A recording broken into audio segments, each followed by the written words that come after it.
That's cool. Welcome, ladies and gentlemen. And you see us here in the garage today with what can only be described as one of the finest cars from the Japanese imports to the UK and America. Probably one of the most sought after cars that people would want because of its very tunable and very powerful engine. The 2J, the 6-cylinder inline engine, is highly tunable. But what would happen if we were to rip that bad boy out and stick something else in? What would we want to put in that? Let's go and have a look at what we've done. So, settings for the car. It's got the AMG Huayra engine in it. We weren't aware that it was going to be that engine when we talked about it, but is it going to be V8? Possibly, I don't know. We'll have to do some research. PP comes in at 699.96. 809 brake horsepower, which is slightly more than the other cars in this race, and probably more than the Huayra, because that's why we've got some extra mods on here. Racing hards, fully customizable suspension with no changes, fully customizable diff, which we've changed to the 555 setup. Downforce 88 and 307. We have a front lip, got the side skirts, no rear valance. We've got a rear wing high level at 20 end plates. Customizable ECU, fully customizable with no changes. Transmission manual set to 350. That should give us the length of gear we need to go down the straights and top out the max speed. We're looking somewhere over 200 would be really good in this car.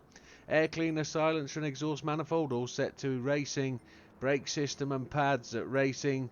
Brake balance controller fitted. We might have a fiddle with that depending on how well she stops.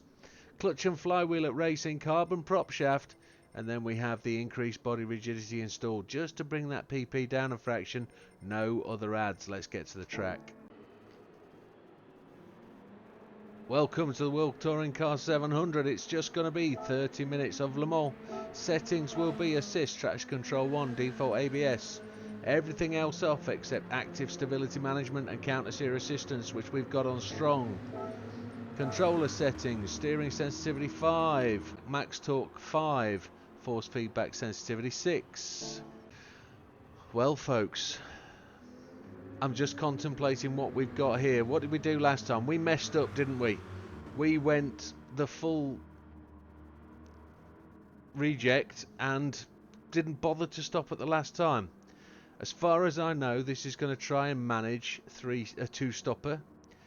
I think it might struggle because of fuel and we're really going to have to fuel save, but let's see where we go.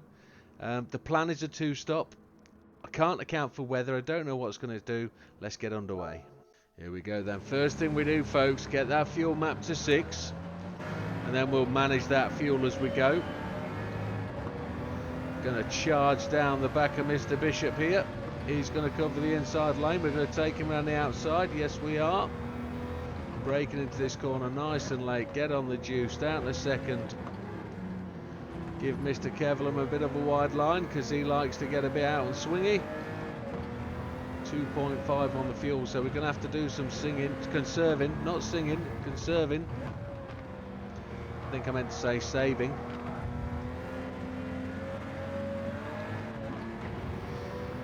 Around the outside of the Audi TT maybe. He doesn't give us the room. Mr. Cato just clips us, pushes out a line. I'm hoping there's no penalty for us there. We were pushed off the line. Looks like we got away with that. So top speed we're looking to be plus 200. Looking for the braking marker. That looked 205 or so to me.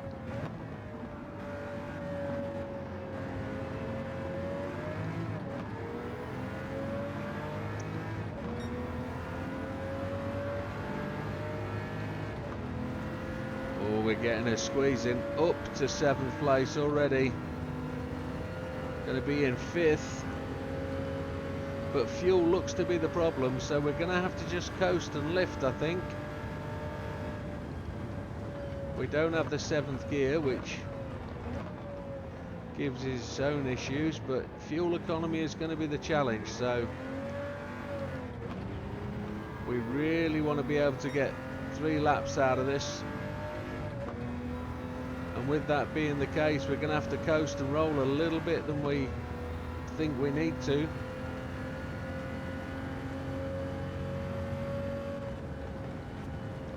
Rolling from the top of the hill.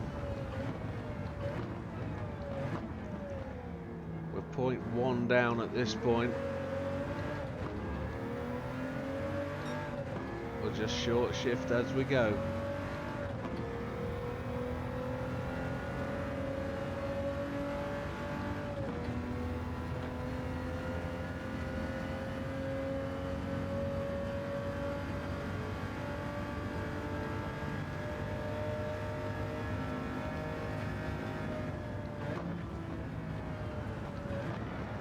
We came through there extremely quickly. No. Here we go then, folks. Fuel map to 6. Hardest thing on this car is going to be maintaining the fuel required. It's a thirsty beast. So we've got to be thinking fuel conservation all the time.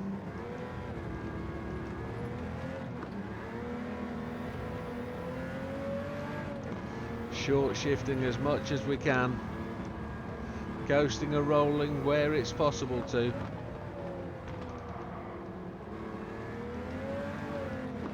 And with that, you just got to control this car. It likes to move around a little bit. I think it would prefer a medium or soft tyre. Top speed though shouldn't be anything to mess with. Should be 200 plus mile an hour. So fuel's hit 2.5. We really need it to be 2.5 at the very end of this straight. So let's coast and roll at the point where we think we can. Braking into this corner. Let's manage the fuel as much as we possibly can. Try and make things easier in the later part of the race. Really don't want a penalty for that. I think we managed to avoid that.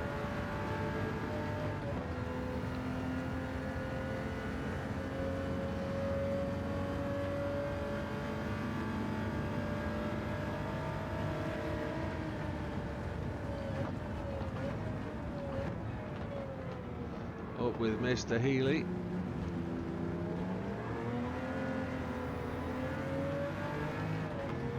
We're in 8th place, 9.3 seconds off the lead, managing that fuel as best we can to get the 3 laps.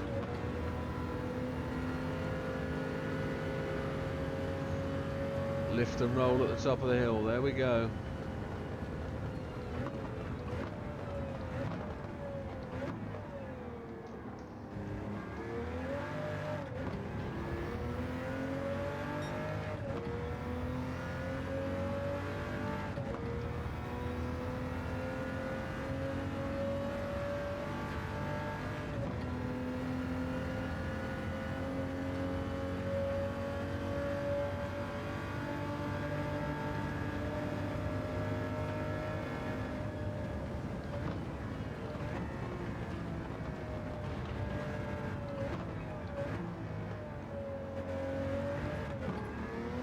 Much better.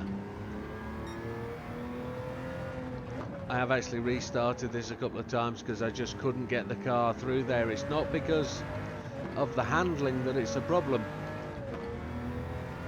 It's just I wasn't used to this car and I couldn't get it to go through those corners at all. No matter what I did, it's just because I was trying to do it too quickly. I'd lost my mojo for driving for a moment, and I'm probably going to have the same problem here. Yep, the front end just wants to slide on through, so really needs more downforce, or probably weight at the front of the car is probably what will fix it. We've got the same problem here, just following on through, too quick.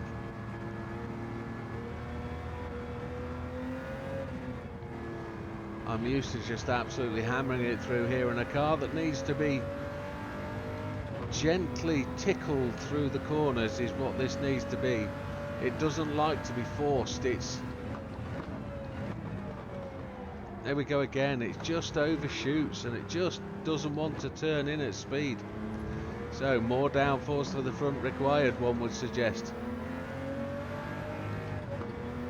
Tricky. Into 4th place to finish the lap at 2.1 on the fuel. So whilst we managed to get round to give us those 2 laps, we're just going to have to be a touch more cautious than we have been, because we need it to get all the way round, and we've got to be looking at our fuel gauge and making sure we're getting there, because we're going to have to go and watch the rain gauge fairly soon. We know it's going to rain.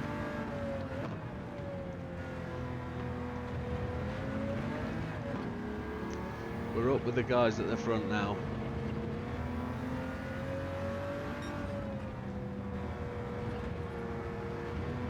So it's faster than the Huayra. It's not as controllable, it's not as easy to drive, it's not as laid back, as relaxed, but it is absolutely supreme top beast speed machine. I don't know how else to describe it. It's absolute animal. 205, 206.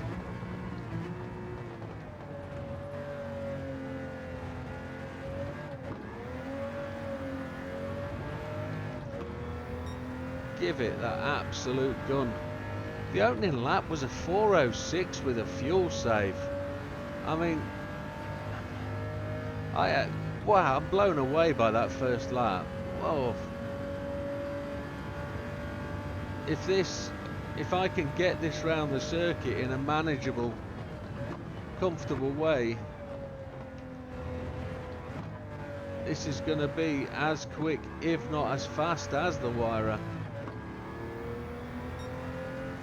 I mean, why wouldn't it be? Ultimately, if you've taken the platform that was 2JZ, thrown that away and put something else in, it's got to be better than the 2JZ, hasn't it? I fully appreciate we haven't brought the 2JZ from this car to this track, but we could bring it in a different car though, couldn't we? Bearing in mind we've only got 2 cars left, which will be to the end of Sunday. I mean, admittedly, if we hadn't missed yesterday, because of, well, it's going to be today that gets missed, but if it's you're going to see this a day after, because this is going to be Saturday evening planned.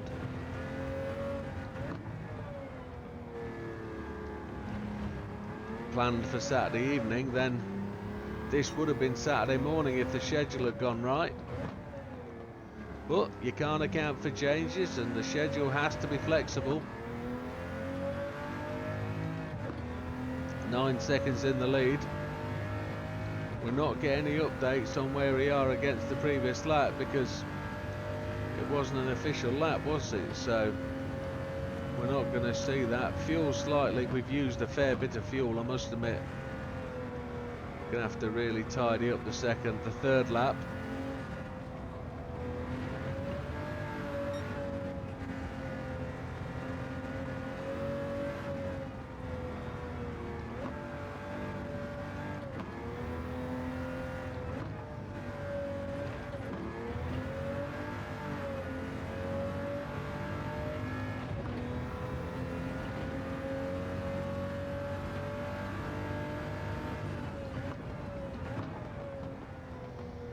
Come round to complete lap 2, and we do have a full 1 lap remaining, so we should be able to get round. A 4:02, faster than the Huayra itself.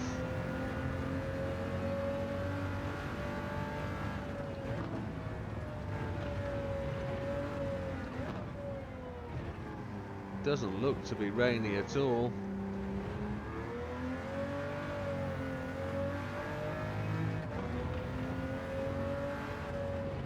No rain on the rain cloud, and we're on to lap 3. On the rain cloud? On the rain radar.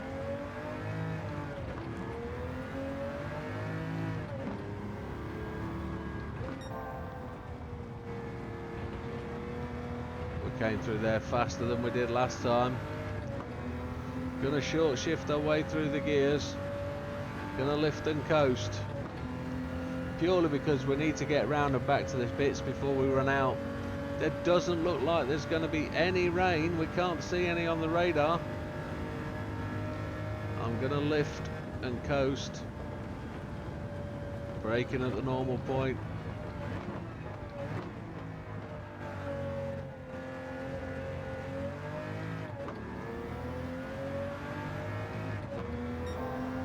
It looks a beautiful day. We're still in the pink. Purple.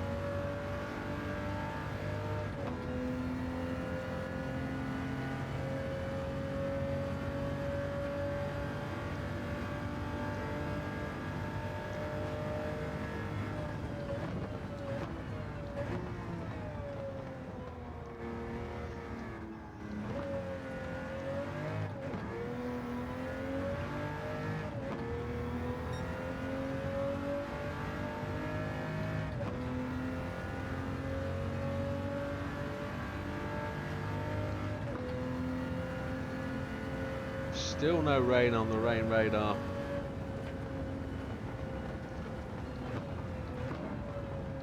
As we put my foot on the brake, the fuel comes back to where it should be. 0.5. 18 seconds in the lead, and those hard tyres look to be taking a hammering, but I'm not surprised looking at the speed we're doing. Up until that last corner, we were well and truly in the purple.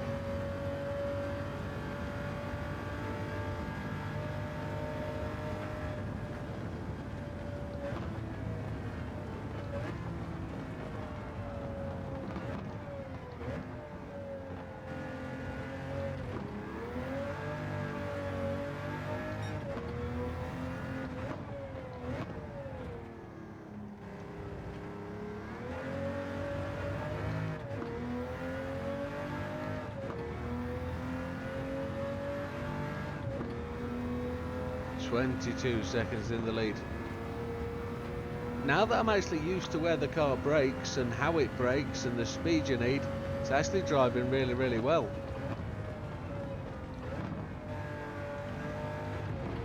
And it feels like it's not as quick as the Huayra, but it is. Looking at the time, it definitely is. But the Huayra was fuel saving.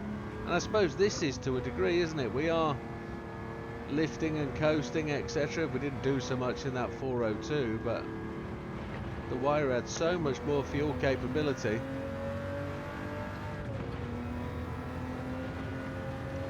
Let's dive this into the pits before the fuel really runs out.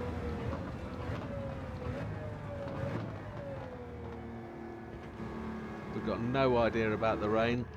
We're just going to treat it as though there's no rain. We're going to take all the fuel. Does look like it's greying up a bit. We'll flick to the rain radar after we've pitted.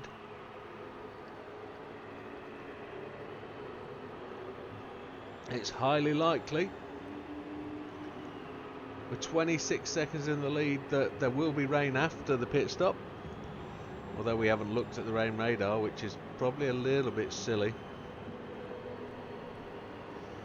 It'd be nice if you could have the rain radar over the track map in that top right hand corner to show you what's going on.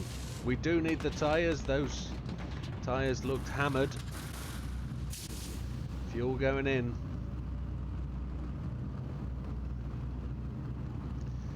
Question is, would I own one of those in real life if I ever got the opportunity? I think I'd rather go for a Nissan, unfortunately. Although these are an absolute awesome machine. Oh, we do have rain coming in from the bottom right, but that's a lap away. A Supra never really has figured in my ideal cars, you know.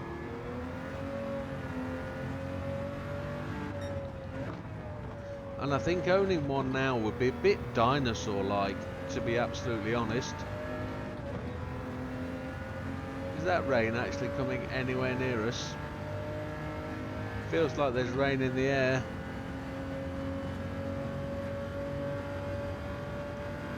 Yep, we're definitely running parallel to that rain cloud. We're really fortunate with the rain. Really fortunate, lifting off and coasting.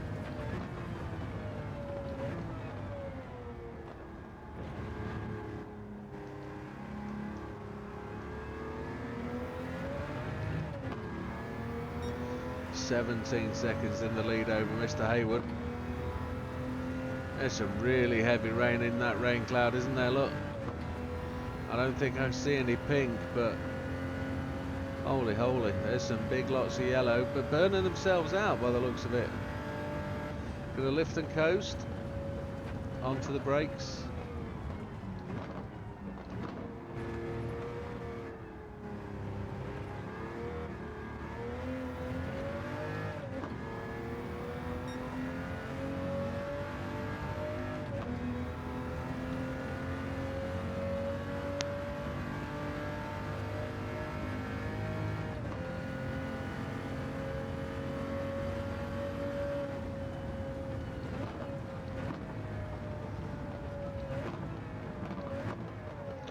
Oh, we might get a little penalty there.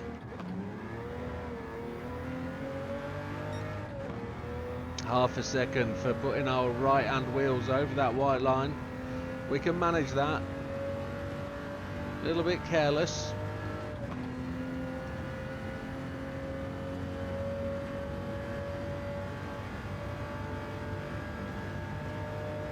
Now I suppose I've got a question for you folks. Now we're finishing up at Le Mans with only 3 more races to do. Where are we going next? Are we going to Spa and doing 20 races of Spa? 20 hours worth of video. 20 hours worth of grinding. It would equal 25 mil. It would equal 30 million credits, wouldn't it? It would equal 30 million if we only race each one once. And I believe we've got all the cars but one to do what we'd want to do, because it will be a full GT2 affair.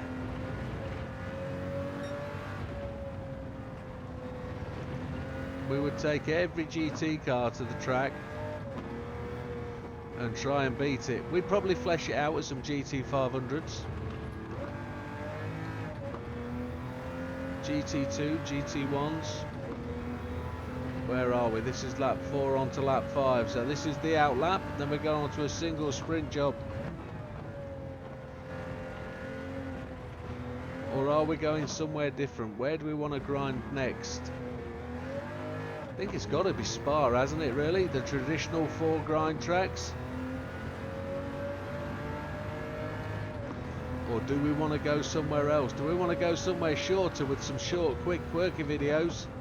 Slightly less payout, but more per hour. Set up some cars for different tracks.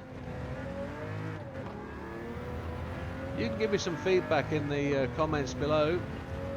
And then we'll probably run a poll, if we like, over the weekend. And get some true opinions. As members, you're probably going to see this question anyway. If you're a channel member, you'll get the first vote. Those that support the channel get the opportunity to influence the channel more than those that just view. And I don't mean that derogatorily against those subscribers. You all contribute in the best way possible that you're able to, and that's appreciated. Nobody's going to get lambasted for that. It's just that those who support the channel get more opportunity.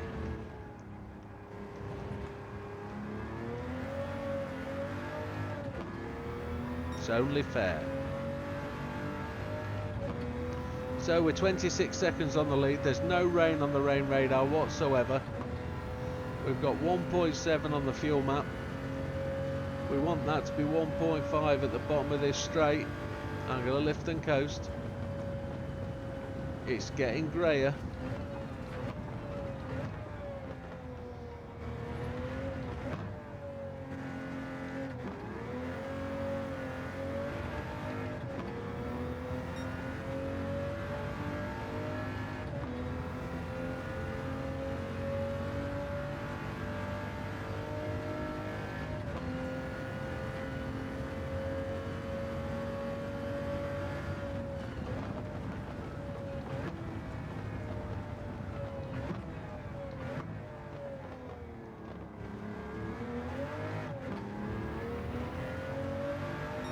Fuel is good, 30 seconds in the lead. Let's go back to the rain radar, let's see. There's nothing there. This is such unusual rain weather. 2 races in a row with absolutely no real rain presence. Here it is, coming in from the left hand side. We can talk up a good rainstorm if we want one.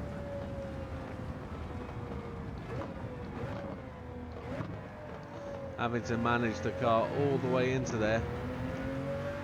It looks like there's rain in the air. It looks like it's already raining, but nothing that severe.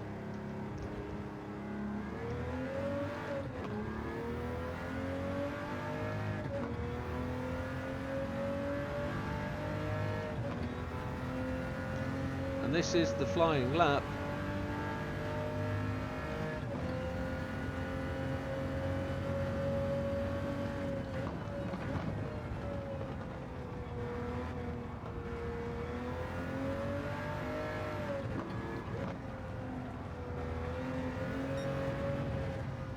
.7 seconds down against our previous best. That's because we're coasting to every junction.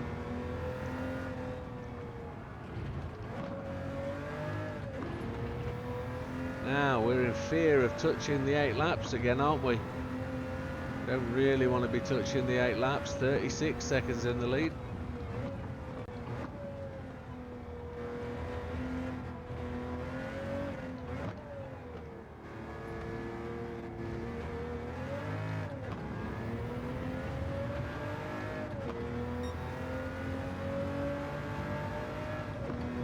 So we're going to get the rain clouds. Here it comes, nice thin band with some heavy stuff in it.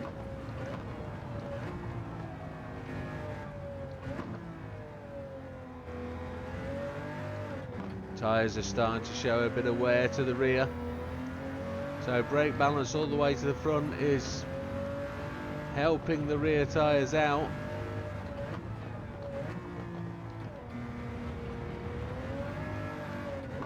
Mr. McEwen gone to the pits.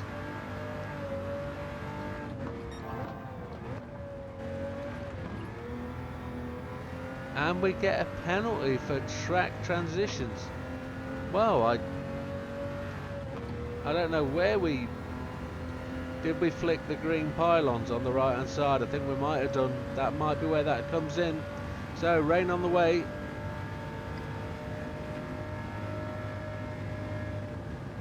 We're in the cloud bank now.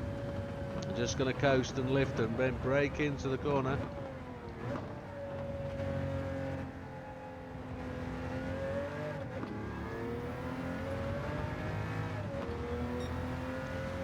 .7 seconds in the lead. Here's the last splashdown.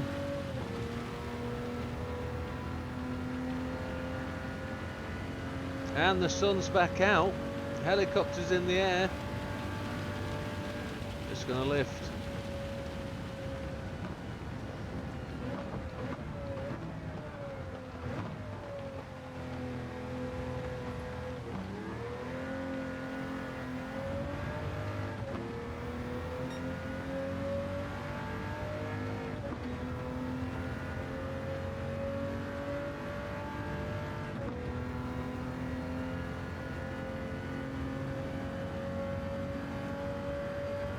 .51 seconds in the lead.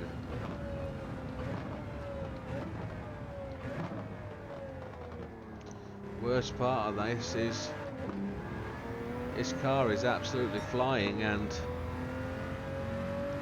we're in danger of an 8th lap.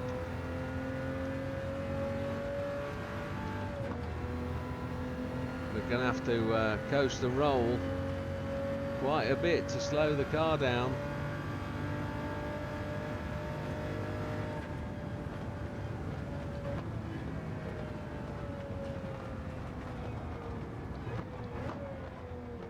Bit of water on the track, but nothing to worry us. Let's go and spend this penalty.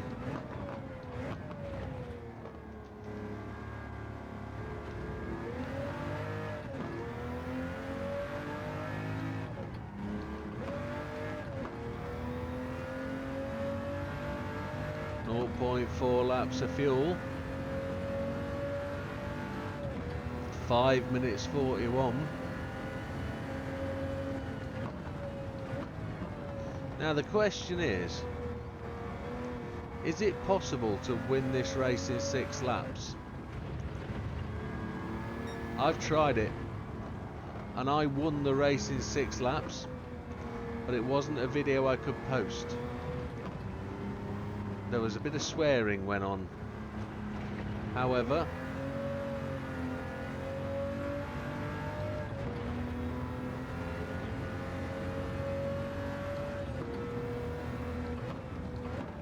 I nearly forgot to pit again.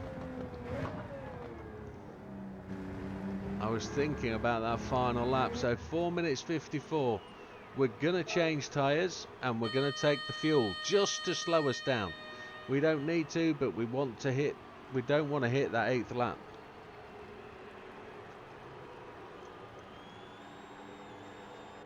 We are 1 minute in the lead, which is ample.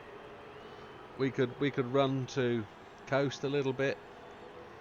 What we know is if we leave the pits around about 4:05, we're not going to be defrauding anybody by coasting a little bit or going a little bit slower. Perfectly timing this for a full run all the way to the end. 2 laps of fuel, 4:05. Let's see if we can just race that timer to the end. A full bore lap on fuel map 6. Brand new tyres.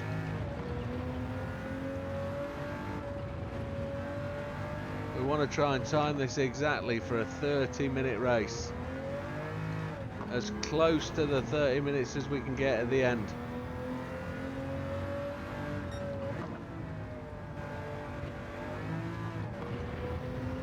That's what we're targeting. The track has remained beautifully dry.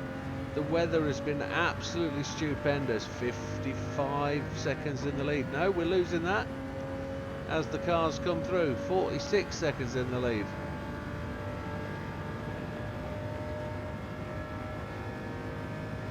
$200 and something.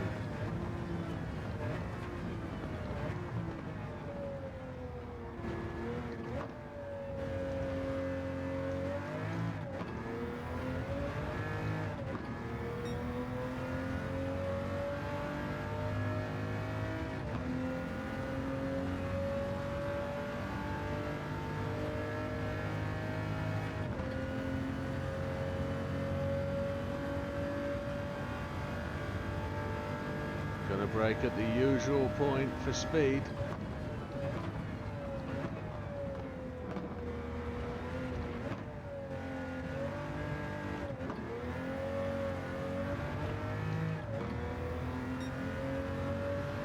Minutes 16 to get back to the line. Absolute flyer.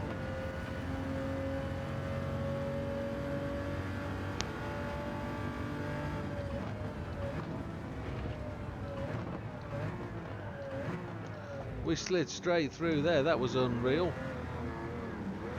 That was uncalled for. I don't know how we slid through there. That's going to blow that, isn't it? Gloss over that. We could up the fuel map just to challenge. 1 minute 30 to get back to the end of the lap from here. That's a challenge.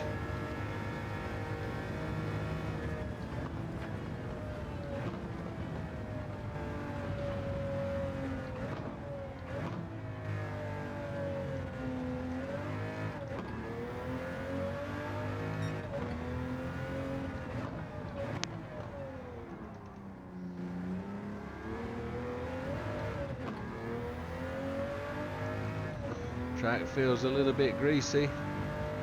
If it wasn't for the fact we slid off the track, we'd be aiming for our target. Got our indicator on somehow.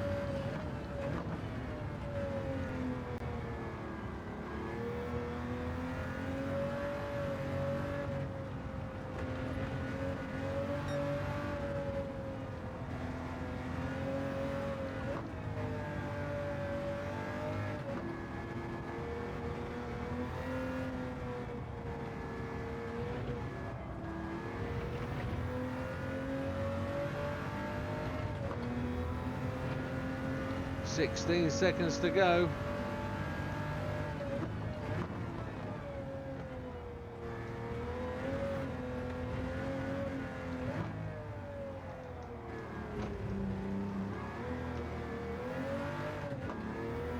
Almost made it.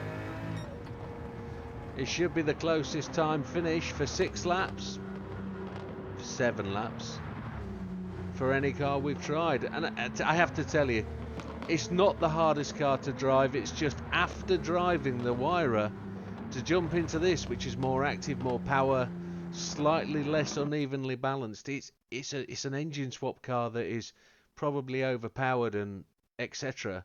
But 30 minutes and 3 seconds is well representative for that car.